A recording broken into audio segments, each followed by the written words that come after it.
Hay una fotografía que circula discretamente entre los oficiales de inteligencia ucranianos. No es clasificada, ni siquiera es particularmente interesante de ver. Solo una imagen térmica granulada de un puerto de noche, agua, hormigón, algunas luces dispersas. La marca de tiempo marca las Milo Iniesa, Milo, de febrero de 94. Para cualquier otra persona no es nada, pero para quienes entienden lo que sucedió en ese puerto, es el momento en que las reglas cambiaron para siempre. Esto es lo que lo hace extraño. La victoria naval más importante de la guerra entre Ucrania y Rusia no la obtuvo una armada.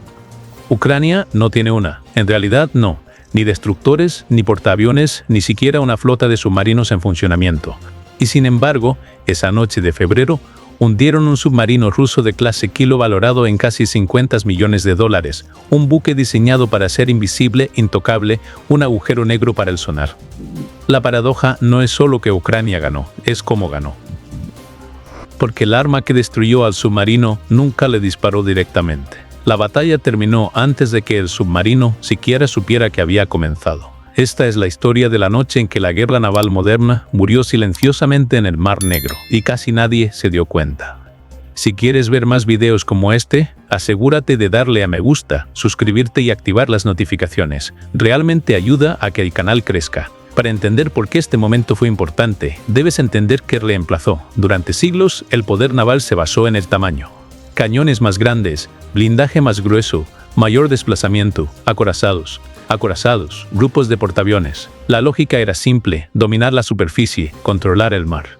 La Guerra Fría convirtió esto en una forma de arte. Submarinos soviéticos acechando a los convoyes de la OTAN, submarinos de ataque estadounidenses siguiendo a los submarinos rusos por las aguas árticas.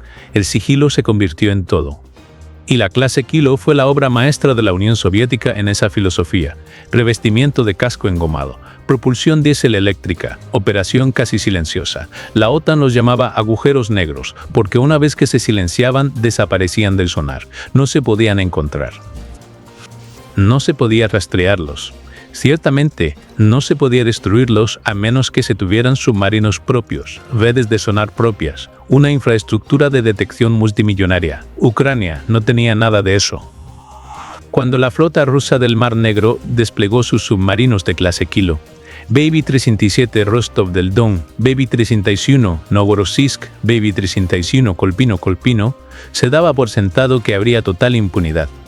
Estos submarinos lanzaron misiles de crucero calibre a gran profundidad en territorio ucraniano, impactando centrales eléctricas, hospitales y bloques de viviendas. 37 lanzamientos solo desde el BEI de Cientoseno, entre marzo y octubre de 2004, todos dirigidos a infraestructura civil.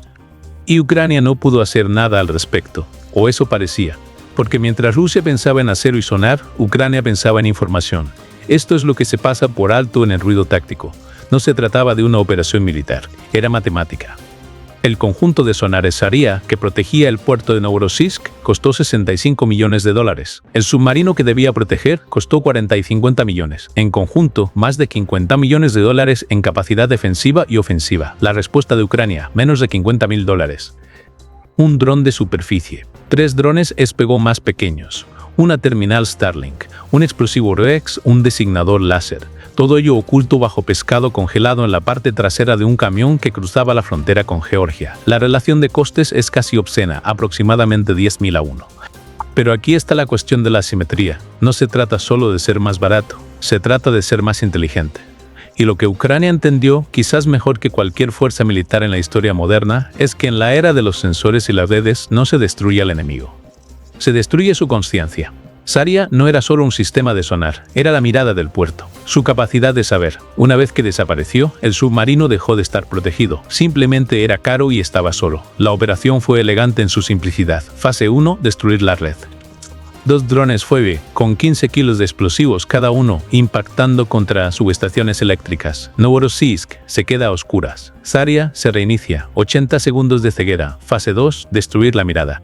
Un dron Sea Baby, a la deriva durante 5 horas y media en las corrientes oceánicas, silencioso e invisible, esperando el momento en que se caiga la energía. Luego, a toda velocidad, 300 kilos de Relex contra los cimientos del conjunto de sonares.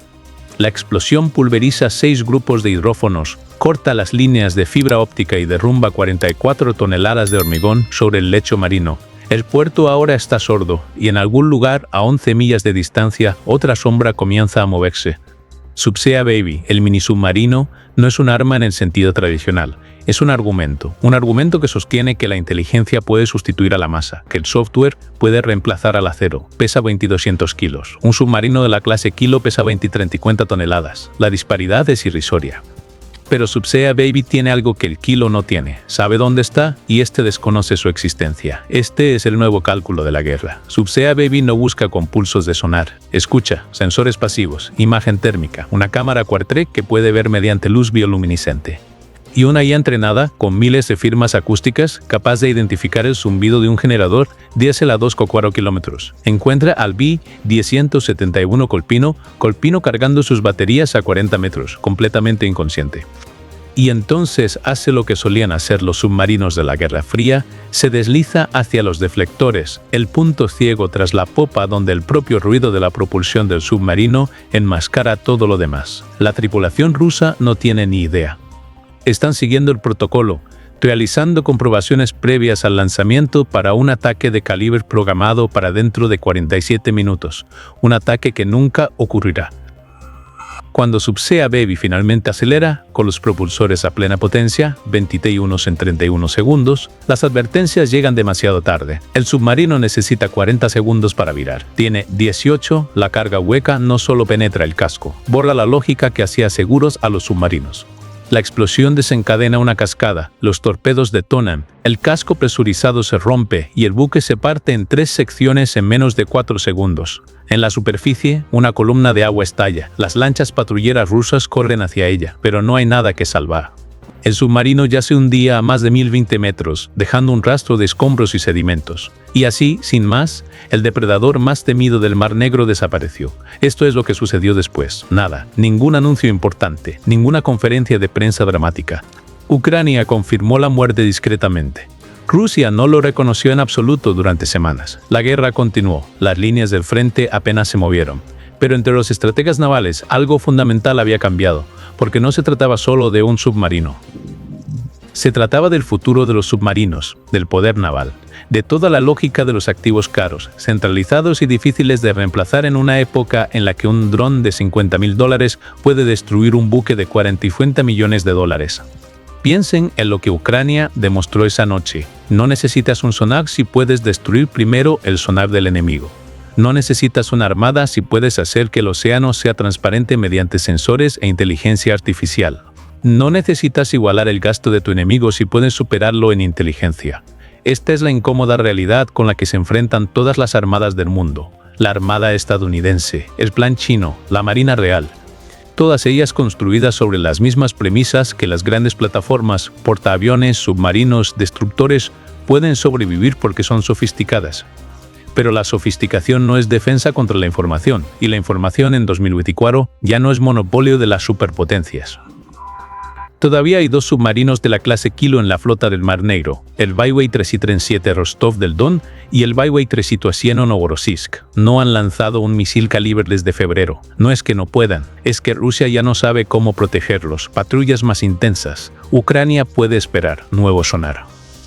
Puede cegarlo de nuevo, reubicarlo en puertos más profundos. Los sensores vendrán después. La verdad es más dura que eso. Puede que no haya solución, no en el sentido tradicional, porque el problema no es táctico, es epistemológico. ¿Cómo defenderse de un enemigo que te ve antes que tú? ¿Cómo proteger un activo de $1.000 millones cuando puede ser destruido por un arma que cuesta menos que un coche de lujo? Estas son las preguntas que quitan el sueño a los almirantes, y aún no tienen buenas respuestas. Lo que ocurrió en Novorossiysk no fue solo un ataque exitoso. Fue un anticipo, un atisbo de un futuro donde el poder naval no pertenece a quien construya la flota más grande, sino a quien construya la red más inteligente, donde la ventaja no recae en quien tiene más acero, sino en quien tiene mejor información.